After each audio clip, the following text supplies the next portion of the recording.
All right, Ben, thank you so much. So my name is Chris Coulter with MinerEye, and I'm going to tell you a few things about our company today. The leadership in our company comes from experienced software guys, mainly from Israel. But if you take a look at, we've got Gideon on the advisory board and a lot of M&A experience. Most of these guys are seasoned guys in terms of bringing up software, developing it. And a lot of their background is going to come from military intelligence and extensive software design.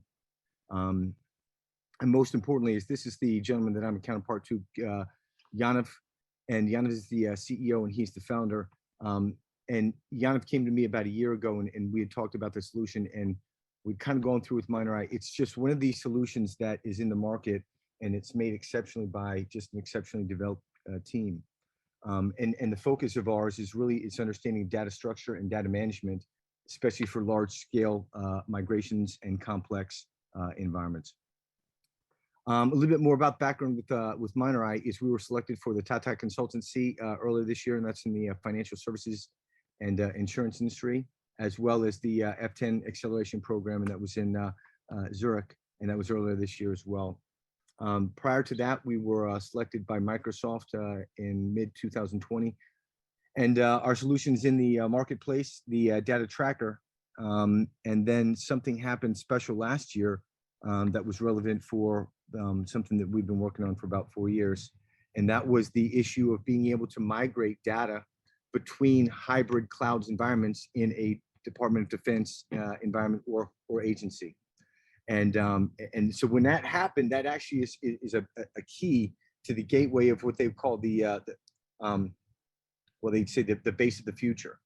And so in taking a look at that, we've now seen from a data movement of how that can move about from the environment, especially secured, but within the unstructured data with the environment from a cloud side and from a migration, from an adoption, it's one of the most difficult things that you can do.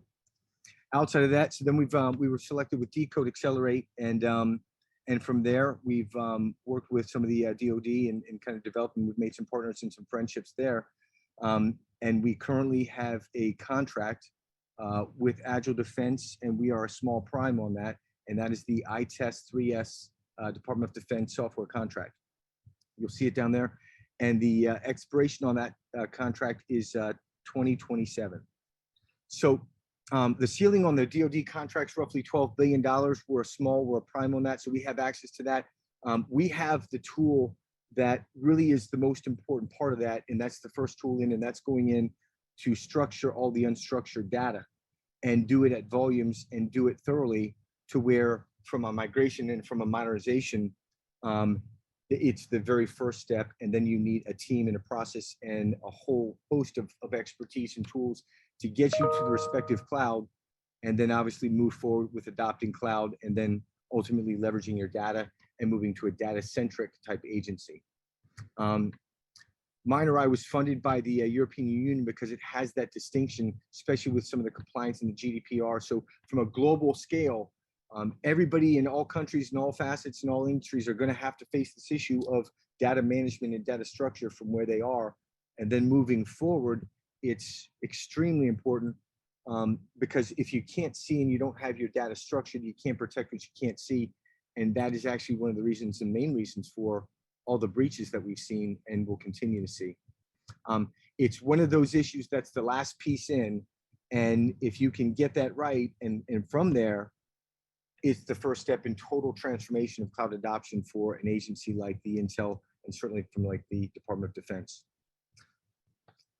Here is the big issue to it, and from a data structure, of all the data that we're talking in both in entire Intel community space, as well as the entire DoD space, only 12% of that data is actually business critical or relevant. 23% is redundant, obsolete, and trivial. 65% is dark and hidden.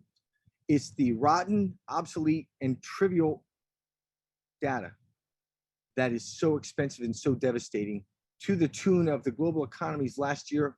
It cost $3.3 trillion last year just to store, and the cost for data that's worthless. The things that we're working on right now are 3 initiatives. Number one is, this is a memo from the Pentagon stating that everything moving forward is a data-centric advantage, the DoD data decrees.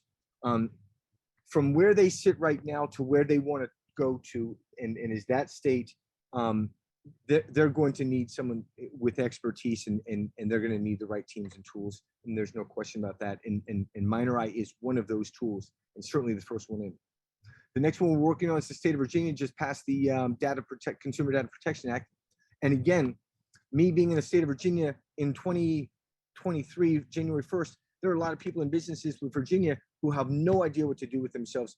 That's another one that we want to approach, because we want to be there for them.